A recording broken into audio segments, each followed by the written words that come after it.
Subscribe करें और bell दबाएं ताकि कोई खबर रह न जाए।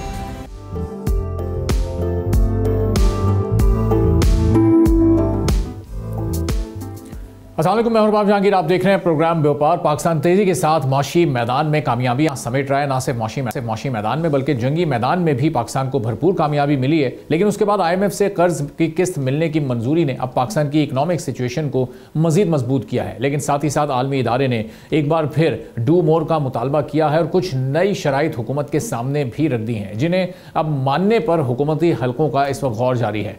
IMF की शराइत को मानते हुए पेट्रोलियम डेवलपमेंट लेवी को 100 रुपए से बढ़ाया जाएगा और साथ साथ पेट्रोलियम मसनूआत पर हुकूमत फी लीटर 5 रुपए कार्बन लेवी भी लगाने का इरादा रखती है, यानी ये अलहदा से एक इजाफा होगा। पावर सेक्टर को दी जाने वाली सब्सिडीज और बढ़ते गर्दिशी कर्ज को कम करने के लिए PDL को बढ़ाया जा रहा है। पेट्रोल पर PDL 78 और डीजल पर पहले ही 77 रुपए मौजूद है, जो साल 2024 में 60 रुपए से बढ़कर यहां तक पहुंचा है और हुकूमत को माली साल 2024 के पहले 10 महीनों में इससे 1 ट्रिलियन की आमदनी हुई है और हुकूमत ने साल के आखिर तक इस लेवी की मद में 1.28 ट्रिलियन रुपए जमा करने का हदफ रखा है। क्लाइमेट चेंज से निपटने के लिए पाकिस्तान पेट्रोल और डीजल पर फी लीटर 5 रुपए कार्बन लेवी भी लगाना चाहता है। साथ साथ हुकूमत पावर सेक्टर की तरक्की और सर्कुलर डेट कम करने के लिए जून 2025 के आखिर तक बिजली के बिल्स पर लगने वाले 10% डेट सर्विस सरचार्ज को भी खत्म करने का इरादा रखती है। तमाम सूबे भी अब इस बात पर मुत्तफिक हैं कि बिजली या गैस में हुकूमत की जानिब से किसी को भी मजीद सब्सिडीज ना दी जाएं ताकि लॉन्ग टर्म इकोनॉमिक और पावर सेक्टर का इस्तेहकाम बरकरार रह सके।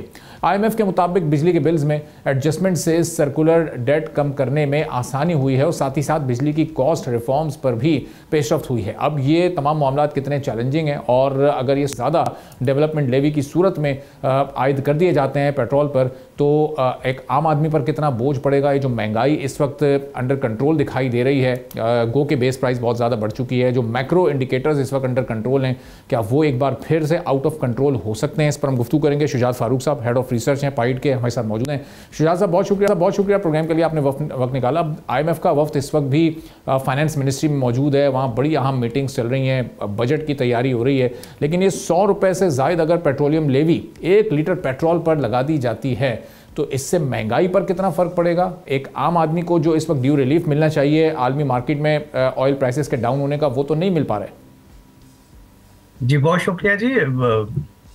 देखें, एक खुशाइन चीज़ है कि हमारी इकोनॉमी रिकवर कर रही है। अगर आप IMF का जो डिटेल डॉक्यूमेंट अभी आया है, जो उनकी प्रेस रिलीज है, उसको अगर हम देखें तो उसमें कुछ अच्छी चीज़ें भी हैं। मैं सबसे पहले उनको हाईलाइट करूंगा कि हम ग्रोथ को रिकवरी की तरफ लेके जा रहे हैं। जहां ये 2024 में 2.5 थी, हम प्रोजेक्ट कर रहे हैं कि ये 3.6 पे चली जाएगी।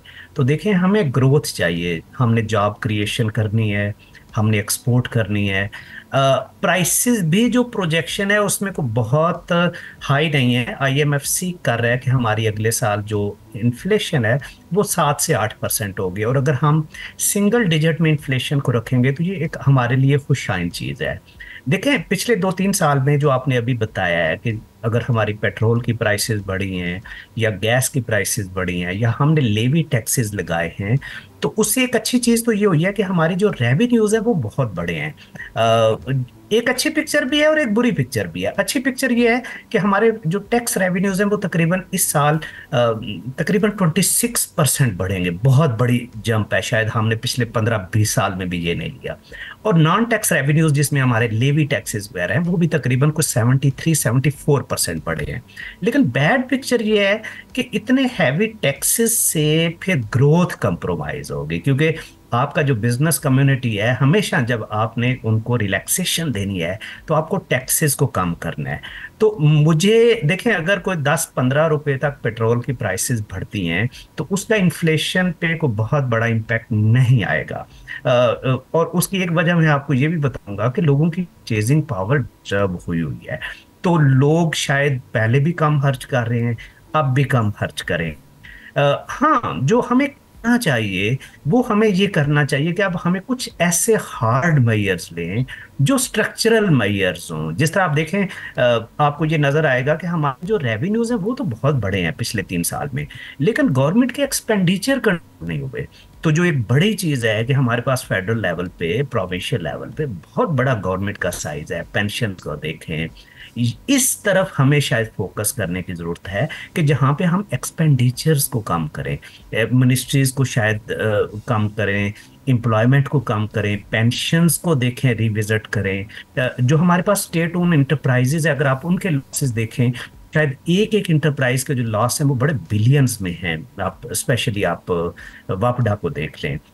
तो अब हमें शायद ठीक है, हमने कुछ शॉर्ट टर्म गेन किया है जो कि पब्लिक के ऊपर हमने बर्डन उसको ट्रांसफर किया, सब्सिडी खत्म करके, टैक्स लगा के, लेकिन अब हमें बड़ा सीरियसली वो स्ट्रक्चरल रिफॉर्म्स नहीं है कि जिससे हमारी एफिशिएंसी बढ़े। तो अब शिजात साहब, ये राइट साइजिंग की पॉलिसी, इस पर हमें कोई बहुत तेज़ी के साथ काम होता नज़र नहीं आ रहा। प्राइवेटाइजेशन की स्पीड बहुत ज़्यादा स्लो है। पूरे साल में पिछले एक वो प्राइवेटाइजेशन की कोशिश हुई, वो जब नाकामी से दो चार हुई तो उसके बाद भी आप देखें 6-7 महीने का भी गैप आ चुका है और मज़ीद वो फर्दर कब तक जाना है अभी कुछ अंदाज़ा नहीं हो रहा है। तो ये जब स्पीड इतनी स्लो है, प्रोसेस इतना स्लो है, इन्फ्लेशन को कंट्रोल करने का हुकूमत क्रेडिट लेती है, लेकिन वो बेस प्राइस इतना बढ़ा चुकी है कि वो सिंगल डिजिट वाला भी इस वक्त जो एक लोड है वो एक आम आदमी पर बहुत ज़्यादा महसूस हो रहा है। तो ये रफ्तार कब बढ़ेगी स्ट्रक्चरल रिफॉर्म्स की? देखिए, कुछ चीज़ों में तो हमारी कोई दो राय नहीं है कि हमें सर्कुलर डेट को कम करना है। अब सर्कुलर डेट को कम करने के लिए एक तो ये है कि आप टैक्सेस को लगाएं, जो कि बहुत ईजी काम है, चाहे वो आप बिजली की प्राइसेस को बढ़ा दें। और दूसरा ये है कि जो वापडा की इनएफिशिएंसीज हैं आप उनको देखें। आप देखें तो जो आपकी पेस्को है, आपकी हेस्को है, कराची इलेक्ट्रिक सप्लाई है, इनके आप लॉसेस देखें तो ये तकरीबन आपको 476 बिलियन रुपए से ज्यादा लॉसेज है। अब जाहिर है इसके लिए आपको पेन लेनी है। ये वो एंगल्स हैं कि या तो आप रेवेन्यूज को बढ़ा लें, वो बहुत सिंपल है, 2 रुपए 3 रुपए बिजली की कीमत बढ़ा दें, गैस की कीमत बढ़ा दें। और दूसरी तरफ यह है कि जो गवर्नमेंट की एफिशिएंसीज हैं इन इदारों को प्रॉपरली कारपोरेट सेक्टर की तरह चलाएं। इसी तो सर्कुलर डेट का आपका इसी तरीके से है। इसी तरह आप देखें तो हमारे पास कार्बन लेवी टैक्स है, मेरे ख्याल से हम बहुत लेट हो गए हैं। हमें इलेक्ट्रिक व्हीकल की तरफ जाना चाहिए, ईवीज की तरफ जाएं। बहुत से कंट्रीज में आप, और ईवी इसलिए भी मैं कह रहा हूँ कि आपका पेट्रोल का बिल इंपोर्ट का बहुत बड़ा बिल है। उसके बाद आपकी देखें पोल्यूशन है, इस वक्त हम क्लाइमेट डिग्रेडेशन में one of the top 5 countries world में आ रहे हैं। तो हमें शायद इलेक्ट्रिक व्हीकल, इन चीज़ों की तरफ जाएं।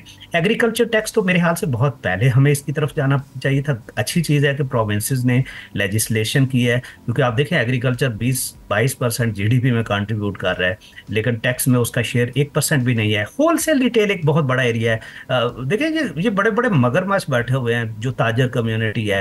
आप बिलियंस का कारोबार कर रहे हैं लेकिन आप 1 रुपया टैक्स नहीं दे रहे। तो देखें एक पेन तो लेनी पड़ेगी कि इस वक्त जो टैक्स है वो बेचारा सैलरीड ग्रुप दे रहा है, शायद जीएसटी से हम ले रहे हैं, हम लेवी टैक्स लगा देते हैं।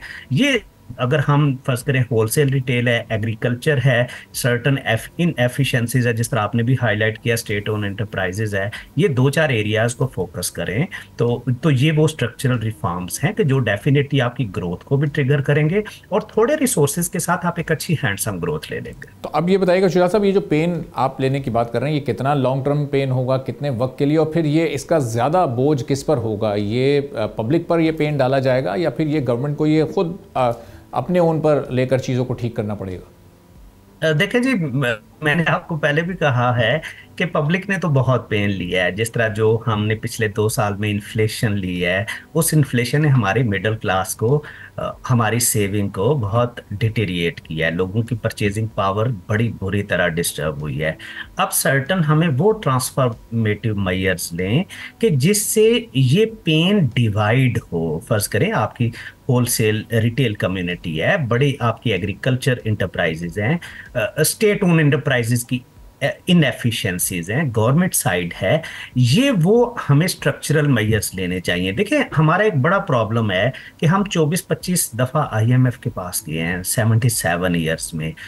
हम जो ही थोड़ा सा बेहतर होते हैं, एक मरीज बेहतर होता है, तो हम दोबारा वही जिसको कहते हैं ना हरकतें शुरू करते हैं। तो हमें बड़ी सीरियसनेस शो करनी है कि हमें अगले 2-3 साल के बाद ये ना हो कि इस प्रोग्राम से हम निकलें और 3 साल के बाद हमारी वही हालत हो। तो ये तो बड़ा एक अलार्मिंग चीज है कि हमारी जो डेट सर्विसेज है वो बड़ी अलार्मिंग चली गई हैं। इस साल हमारा 18 ट्रिलियन बजट है और 10 ट्रिलियन हमने इंटरेस्ट पेमेंट एलोकेट की हुई है। तो मेरा बजट अगर 2/3 इंटरेस्ट पेमेंट पे जाएगा, तो मुझे बड़ा सीरियसली सोचना है इसको। तो ये वो फैक्टर्स हैं, और मुझे ग्रोथ भी करनी है और मुझे एक्सपोर्ट करनी है ताकि मैं उसको उस पैसे को रीपे करूं।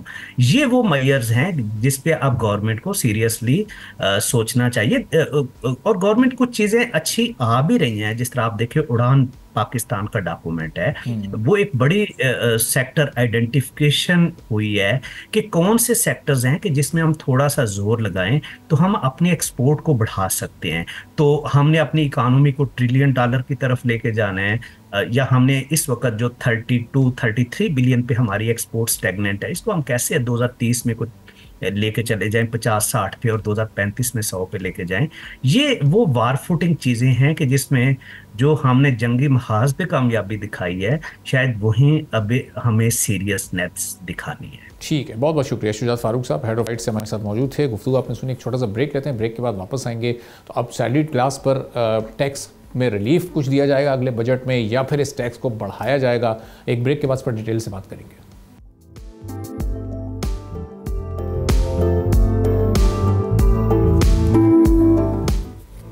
एक बार फिर आपको प्रोग्राम में खुशामदीद कहेंगे। मुल्क की मईशत में टैक्स बड़ा ही अहम किरदार अदा करता है। एक तरफ जहां ये मुल्क की ज़रूरियात को पूरी करता है, तरक्याती मनसूबों के लिए रकम की फरामी का सबब ये बनता है, वहीं पर ये टैक्स मुलाजमत पेशा अफराद के लिए अब एक डरावना ख्वाब बनता जा रहा है, क्योंकि तनख्वाहदार तबका ही वो वाहिद तबका है जो अपने हिस्से का पूरा इनकम टैक्स अदा करता है। तनख्वाहदार तबका एक्सपोर्टर्स और रिटेलर से 3 गुना ज़्यादा टैक्स अदा करता है। 12 मिलियन रजिस्टर्ड टैक्स देने वालों में से सिर्फ 3.5 मिलियन अफराद ही टैक्स अदा करते हैं।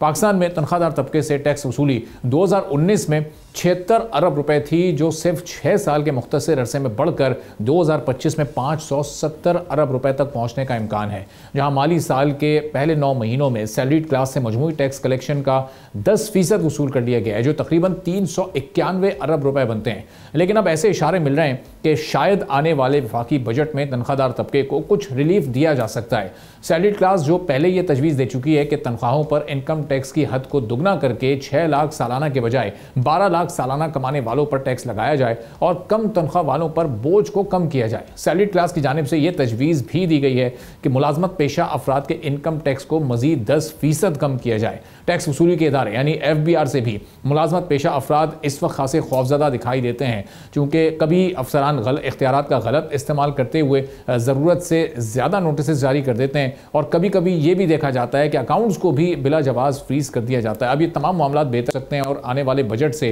टैक्स रिलीफ की मद में हम क्या उम्मीद लगा सकते हैं, इस पर हम गुफ्तगू करेंगे। इकराम होती साहब टैक्स एक्सपर्ट हैं, हमारे साथ मौजूद हैं। बहुत शुक्रिया इकराम साहब, प्रोग्राम के लिए आपने वक्त निकाला। अब जून में जो बजट पेश होना है, क्या कोई ऐसा फिस्कल स्पेस इस वक्त आप उसमें देख रहे हैं कि सैलरीड पर्सन्स पर से, सैलरीड क्लास पर से जो टैक्स का बोझ है इसको थोड़ा सा कम किया जा सके? जी देखें, टैक्स सेंसिटिव 3 एरियाज हैं, 3 एरियाज हैं जहां पे टैक्स की सेंसिटिविटी है। सबसे बड़ी सेंसिटिविटी ये है कि जो प्रोडक्शन होती है फैक्ट्रीज की और जो कमर्शियल एक्टिविटी है उस पे जो टैक्स बनता है वो मईशत को चलाता है, यानी मार्केट को चलाता है, और वहाँ पे मुलाजमतें मिलती हैं, और वहाँ पे जो रकूम हैं या जो इन्वेस्टमेंट है वो जाती है, और उसकी वजह से ग्रोथ होती है। दूसरा सेंसिटिव एरिया है जो हमने पाकिस्तान में बहुत ज़्यादा जो सफ़र कर रहा है वो तबका, वो है सैलरीड क्लास। और तीसरा जो टैक्स सेंसिटिव एरिया है वो खुद टैक्स कलेक्टर है, यानी कि टैक्स कलेक्टिंग मशीनरी। अब जो टैक्स कलेक्टिंग मशीनरी है उसकी सेंसिटिविटी ये है कि अगर हमें अपने टारगेट के मुताबिक टैक्स ना मिला तो हम फेल हो जाएंगे, एज ए स्टेट हम फेल हो जाएंगे। अगर सैलरीड क्लास को देखें तो वो कहेंगे कि हमारी तो पूरी फैमिली ही तबाह हो जाएगी, क्योंकि आपने हमारे से अगर अनजस्टिफाइड टैक्स ले लिया तो फिर तो हमारा घर नहीं चलेगा। जो बिजनेस क्लास है वो कहती है कि अगर हमारा बिजनेस नहीं चलता तो 2 वजह से नहीं चलता। एक तो ये है कि ईज ऑफ डूइंग बिजनेस नहीं है, दूसरा टैक्स जो है बहुत ज्यादा है। अब इन सारी चीजों को इकट्ठा करके देखने का काम है एक्सपर्ट्स का, और वो एक्सपर्ट्स वो हों जो सिर्फ हुकूमत के जो टारगेट्स बने हुए हैं अखराजात के उनके गुलाम ना हों, बल्कि वो पूरी मईशत के फायदे में वो टैक्स सिस्टम बनाएं, और साथ ही जो लो इनकम क्लास है उनकी भी बनाएं। ये 2 सेंसिटिव एरियाज हैं, मईशत और लो सैलरीड या लो इनकम क्लास। अब इन दोनों को आपने महफूज करना है। यहाँ पे ये बेंचमार्क नहीं है और ये स्टेट फेल हो गई है इस बेंचमार्क को अपनाने में। अब जब ये हो जाता है तो इससे बड़ी ट्रेजेडी किसी मुल्क में नहीं हो सकती। या ट्रेजेडी वॉर है या फिर ट्रेजेडी ये टैक्सेशन है। अब इससे निकलने के लिए फार्मूले बनाते गए और वो फार्मूले बनने में हम पाकिस्तान आज़ाद नहीं था, हम आईएमएफ के कहने पे चल रहे थे। अब आईएमएफ जो है वो स्टेक होल्डर पाकिस्तान की मईशत में नहीं है, वो स्टेक होल्डर है एक चीज में कि मईशत के चलने से जो टैक्स की जो कर्जों की वापसी है वो उनके लिए सेंसिटिव एरिया है।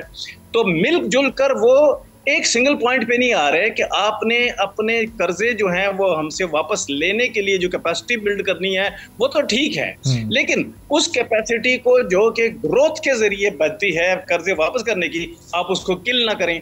ऐसे डायलॉग इन दोनों फरीकैन के दरमियान अभी तक नहीं हुआ। जब ये डायलॉग ही नहीं हुआ और किसी को मीडिया में भी इतनी कोई खास नो हाउ या जुरत, ये दोनों चीजें कम हैं, नहीं हुई, तो फिर कोई स्टेक होल्डर जो है वो अपने इस रविश से जो कि चल रही है इससे हटेगा नहीं। तो जब तक नहीं हटेगा तो उस वक्त तक हमारा टैक्सेशन सिस्टम ठीक नहीं होगा। ठीक है, तो अब इकराम साहब, हुकूमत कुछ तो कोशिश कर रही है रिफॉर्म्स लाने की, एग्रीकल्चर सेक्टर को कोशिश की गई टैक्स नेट में लाने की, और अगले साल से अब आप बताइएगा इसके फ़वाइद या कोई असरात इसके मुरतब होंगे नहीं। रिटेलर्स के साथ भी कोशिश की गई लेकिन वो कोशिश नहीं कामयाब हुई।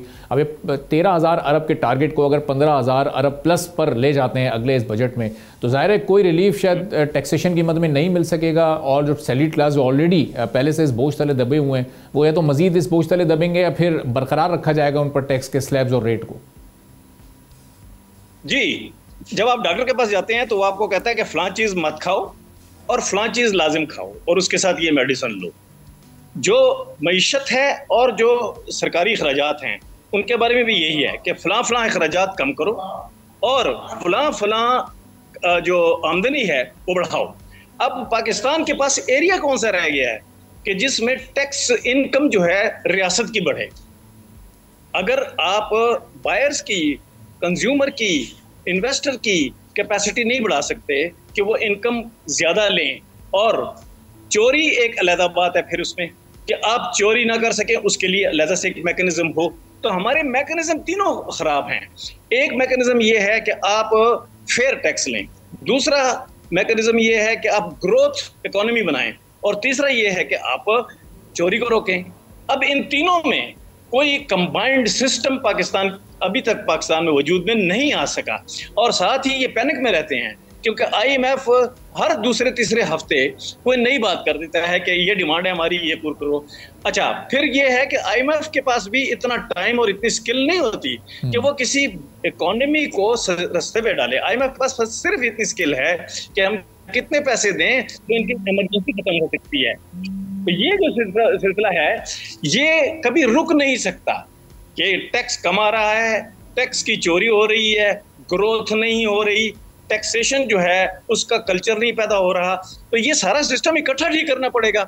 इसको अगर आप एक एक सवाल के जरिए एक एक एंगल से देखेंगे तो नहीं होगा। इसकी होलसम स्टडी एक लाजमी है, वो होलसम स्टडी आईएमएफ के साथ मिलकर होनी है क्योंकि वही सबसे बड़ा हमारी इकोनॉमी का स्टेक होल्डर बन चुका है। तो इसके लिए कोई इन्विटेशन ना आईएमएफ की तरफ से आता है ना पाकिस्तान की गवर्नमेंट की तरफ से आता है।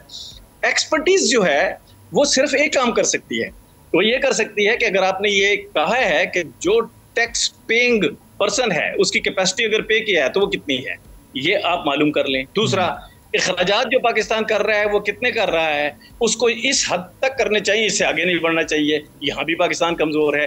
जब पाकिस्तान चारों तरफ से एक कमजोरी दिखा रहा है कैपेसिटी की कि ना वो ग्रोथ कर सकता है, ना वो टैक्स चोरी रोक सकता है, ना वो ये स्टडी कर सकता है कि इनकम के किस लेवल को कितना टैक्स करना चाहिए, तो फिर तो ये सूरत हाल रहेगी ना। सही। तो इकराम साहब, जहाँ अखराजात से ज़्यादा जो अहम मसला है वो शायद सूद की जो अदायगी होती है वो भी एक बड़ा मसला है, चूँकि टैक्स कलेक्शन, टैक्स रेवेन्यू का जो आधे से ज़्यादा हिस्सा है वो तो सूद की मद में चला जाता है, और फिर कलेक्शन भी हम देख रहे हैं कि इस साल जो कोई तकरीबन 1,000 अरब का शॉर्टफॉल रहेगा, तो अगले साल जब हम ऑलरेडी अपने टारगेट को 2 या 2,500 अरब बढ़ा देंगे तो हम एक बड़े शॉर्टफॉल की तरफ जाएंगे, यानी हम टारगेट सेट करके उसको मीट नहीं कर पा रहे लेकिन अपने टारगेट को मजीद बड़ा करते जा रहे हैं।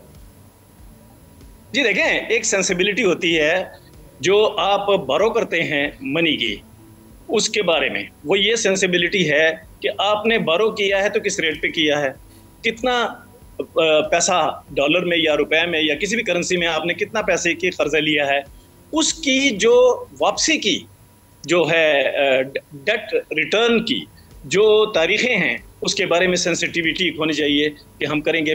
लेकिन बेसिक कैपेसिटी ये देखनी चाहिए कि जो पैसा हम ले रहे हैं उसको हम सही तरह खर्च करने के काबिल हैं, अगर नहीं है और उसको हम गलत तरीकों से खर्च कर रहे हैं। दूसरा, आपकी ग्रोथ इतनी नहीं हो रही है कि अगर आप गलत तरीके से भी काम करें तो आपको वो हेल्प कर सके ग्रोथ, कि चलो आपने यहाँ तो गलती कर ली, सही तरह खर्च नहीं किया, लेकिन यहाँ से ग्रोथ ज़रा बेहतर हो जाए तो चलो इस कमज़ोरी को वो कम कर देगा। लेकिन पाकिस्तान में ऑल साइडेड एक प्रॉब्लम बना हुआ है। एक तो आप इस काबिल नहीं हैं कि आप अपने बेसिक ग्रोथ कैपेसिटी जो है पाकिस्तान की उसको, यानी इन्वेस्टमेंट में, मार्केटिंग में, मॉनिटरिंग में, इन तीनों में ग्रोथ कैपेसिटी जो है वो आप अपनी बिल्ड कर सकें। दूसरा ये है कि आप फिर खर्चे जो हैं इस कमजोरी के बावजूद कि आपकी ग्रोथ कैपेसिटी नहीं है, आप खर्चे एक खास हद से ज्यादा कर रहे हैं, आप अपने ऊपर हद नहीं लगा रहे कि भाई हमारी कैपेसिटी नहीं है वापस करने की, लिहाजा हम यहाँ पर तक खर्च करें, आगे ना खर्च करें। फिर तीसरा क्या है कि जो टैक्स का जो अमला है उसको मॉनिटर करें। अब ये हुआ है कि हुकूमत ने ये फैसला किया है कि एफबीआर के लोग जाके इंडस्ट्री में बैठेंगे, वो मॉनिटर करेंगे ये कितनी टैक्स चोरी कर रहे हैं। सही। और भाई आप अपनी मॉनिटरिंग भी तो करें ना कि आप कितने टैक्स ले सकते हैं, कितना खर्चा कर सकते हैं, करना चाहिए आपको, और कितना कर्जा लेना चाहिए और कब कब वापस करने के काबिल होना चाहिए। ठीक है, बहुत बहुत शुक्रिया इकराम मोती साहब, टैक्स एक्सपर्ट हमारे साथ मौजूद थे। अब सुनिए, अब देखना यह है कि आने वाले बजट में हुकूमत क्या फैसले कर पाती है, आईएमएफ को कितना कन्विंस कर पाती है और सैलरीड पर्सनस को भी कितना रिलीफ मिल पाता है। प्रोग्राम के सिलसिले को हम आगे बढ़ाते हैं और भारत से जंग में कामयाबी और आईएमएफ से कर्ज मिलने की मंजूरी ने मुल्क की मईशत को एक बड़ा अच्छा और ज़बरदस्त बूस्ट अप दिया है। पाकिस्तान स्टॉक मार्केट में भी मजमूई तौर पर इन्वेस्टमेंट के हवाले से एक खुश आइन सूरत हाल देखी जा रही है, जिसने इन्वेस्टर्स का एतमाद भी काफ़ी हद तक मार्केट पर बढ़ा दिया है। कारोबारी हफ्ते के तीसरे रोज़ हमने देखा कि स्टॉक एक्सचेंज में आज बड़ा एक पॉजिटिव आगाज़ हुआ और 100 इंडेक्स में भी कोई 900 से ज़ायद पॉइंट्स का क्लोजिंग तक एक हमने इजाफा रिकॉर्ड किया देखा, और जिसके बाद इंडेक्स जो था वो 19,960 पॉइंट्स की सतह पर आज क्लोज हुआ है। तो गुज़िश्ता रोज़ भी हमने पहले सेशन में स्टॉक मार्केट में खासी तेज़ी देखी थी, लेकिन इख्तिताम तक इंडेक्स थोड़ा सा नीचे आ गया था, थोड़ी लिमिटेड ग्रोथ हुई थी, लेकिन आज सूरत हाल इसके बरक्स रही और बड़ी वाज़ेह एक ग्रोथ हमें नजर आई है। अब दूसरी तरफ जो सोने की कीमत है वो भी हमने देखा कि जब ये इस हफ्ते का आगाज़ हुआ तो पहले ही रोज़ 4,000 रुपये का इजाफा हुआ और कीमत एक बार फिर बढ़कर 3,42,400 रुपये तक पहुंची।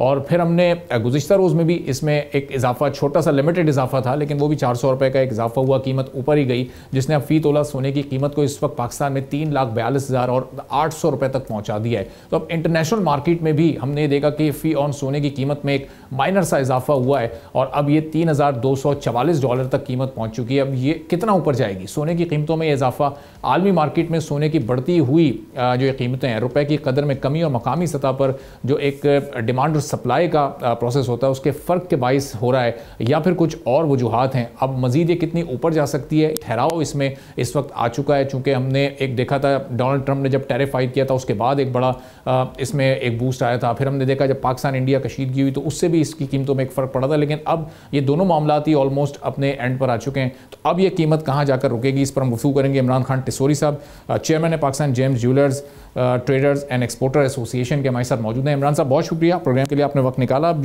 ये पाकिस्तान में इस वक्त हम 3,42,000 के आसपास फी तोला सोने की कीमत देख रहे हैं, तो ये आने वाले कोई 1-2 माह में या 1-2 हफ्तों में ऊपर जा सकती है, नीचे आ सकती है। हम देख रहे हैं एक दिन इसकी फ्लक्चुएशन ऊपर की तरफ होती है, दूसरे दिन ये फिर थोड़ा डाउन हो जाता है। इसकी क्या वजूहत हैं आपकी नज़र में?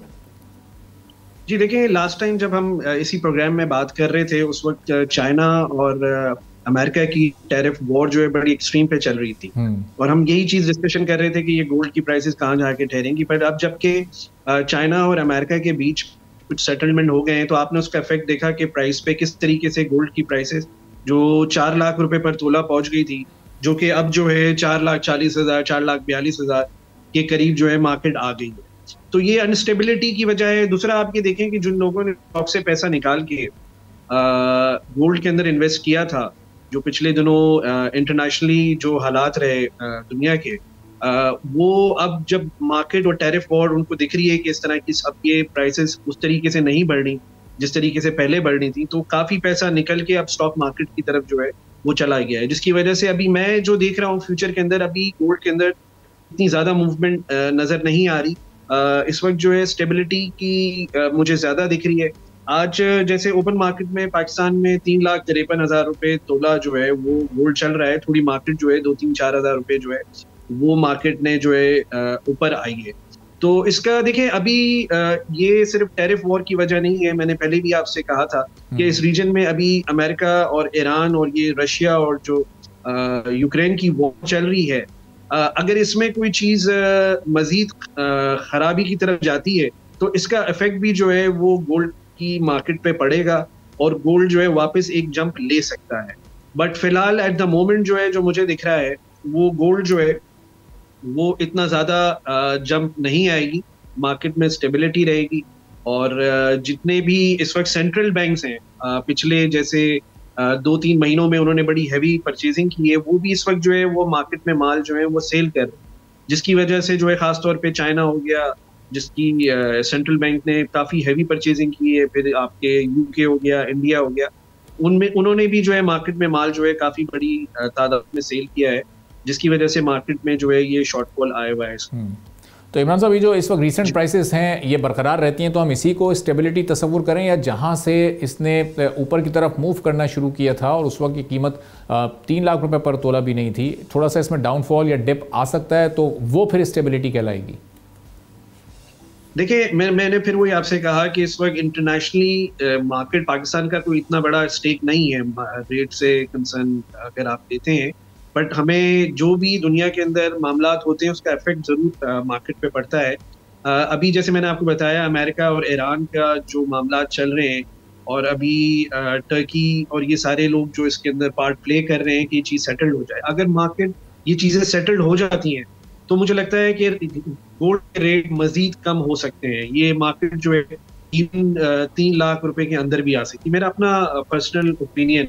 और अगर इसमें कोई बेहतरी नहीं आती और ये चीज अगर आगे बढ़ती है तो ये मजीद जो है एक बड़ी जंप लगा सकता है। और चूंकि डोनाल्ड ट्रंप के टैरिफ के बाद बहुत ज़्यादा उसकी बात हो रही थी, तो अब अगर वो 3 माह का वक्त मुकम्मल होने में भी अब वक्त कम ही रह गया है, 1-1.5 महीने बाद जब वो वक्त मुकम्मल हो जाता है और टैरिफ्स अगर कुछ ममालिक पर आयद हो जाते हैं और उसके कुछ मनफी असरात भी निकल कर सामने आते हैं, उस सूरत में भी फिर ये शूट अप हो सकती है, मार्केट ऊपर जा सकती है?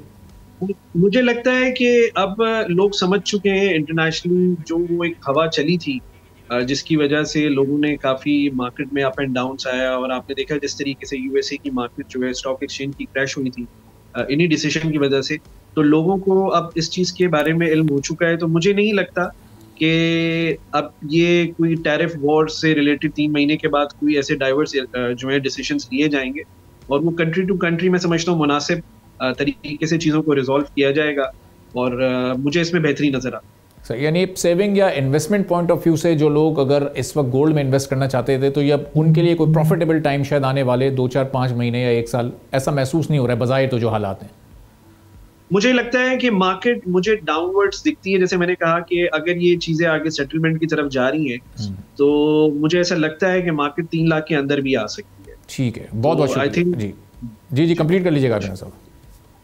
तो बस मुझे ये लगता है कि लोग जिन्होंने इन्वेस्टमेंट पॉइंट ऑफ व्यू से देखना है तो शायद वो थोड़ा सा वेट करें, और मार्केट अभी जो है वो मुझे डाउन लगती है, मेरा अपना पर्सनल ओपिनियन। ठीक है, बहुत बहुत शुक्रिया। इमरान खान टिसोरी साहब, chairman Pakistan James jewellers association, हमारे साथ मौजूद थे। सुनिए, इसी के साथ नाज़रीन आज के प्रोग्राम से इजाज़त दीजिए। अल्लाह